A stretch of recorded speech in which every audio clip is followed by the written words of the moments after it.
Leland, this is my book, you know, on Willard. You know about this? Yeah, this is good. Look what I've got. It's a fantastic book. Oh, it's a fantastic book. I tell you, it's so unbelievable. Look at the great pictures there, and here is the big write-up, and look at these great artwork. There's a thumb tie. Oh, yeah. That everybody talks about, and that there is worth the price of the book. That's worth the price of the book, right there. I agree with you. Here's the cannon they were talking about last night. I tell you, there's so much stuff in here. It is unbelievable. I don't know how I can part with this book, but I know you've offered me $500 for it, so I'm going to let you. How long was you with the Willard show? Oh, God, well. What year? It was 1948 when I got with him the first time. Mm-hmm. It was off and on until I went with Mark. And I'd pop up somewhere. The 10th show sadly left in 1950. 1951 it was gone. And then poor Harry, his son-in-law went to work for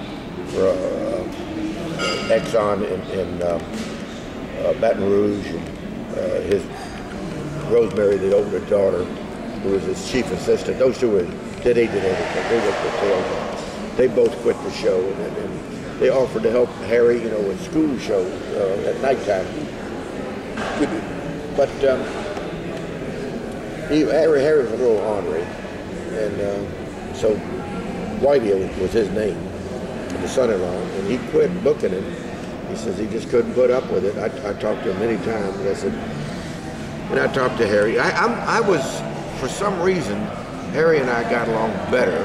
By the way, notice I call him Harry now, but when I talk about the early days on 48, I'll call him Mr. Willard. It's a quirk of mine. I don't know, in my mind, he was Mr. Willard then.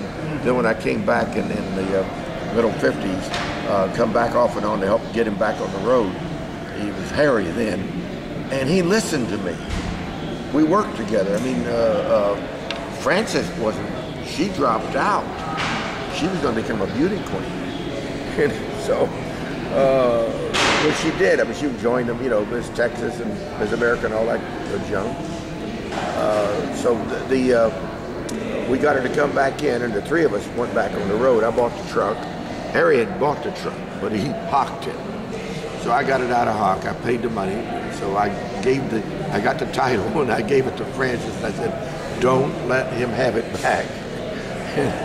And we took off. I booked a bunch of shows.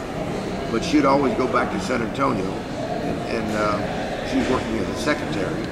So there's a few times when she couldn't help us. So I was the one. I did everything that she did except the spirit captain. Mm-hmm. I worked the sub trunk with Harry, and the first time I did it, I was standing beside him as he's still saying, "Move your chairs over here, move your chairs over here." He looks over and thinks, "My God," he says, "you're faster than Frances."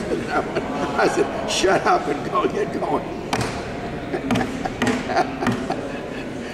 But they didn't say last night, which I thought was humorous. They said, "Is there any of Harry's favorite tricks?" And I was thinking the ones that he liked was where he could smoke a cigarette in the middle of the So there was one of them where he would come out as a ghost with the you know, cremation, talk about the flame shooting up. He'd come out with a ghost smoking a cigarette, you know, and walking around and setting the fire off. And he wouldn't finish that trick until he was through with that cigarette. He'd just keep walking around and throwing more fuel on it. And the other one was, he'd get out, we'd put him in a box and then nail him up. And then he'd get out and hide in the cabinet as we pushed him in. And Mrs. Willard would say, Mr. Willard, get me out of here. Get me out of here. I can't get out. Get me out of here. Said, oh my Lord, let's go. They pull the curtain open and we go and push the trunk out and we yell at him, get him, get that man out, get that man out. And you know, the people in the audience, we give them hammers and all that, they're trying to get the thing open and do the rope and all that. And people said, well, I remember smoke used to come from the cabinet. I said, no, it's from the side of the cabinet. We just pull the curtains partly, he'd be there, and he'd smoke that cigarette.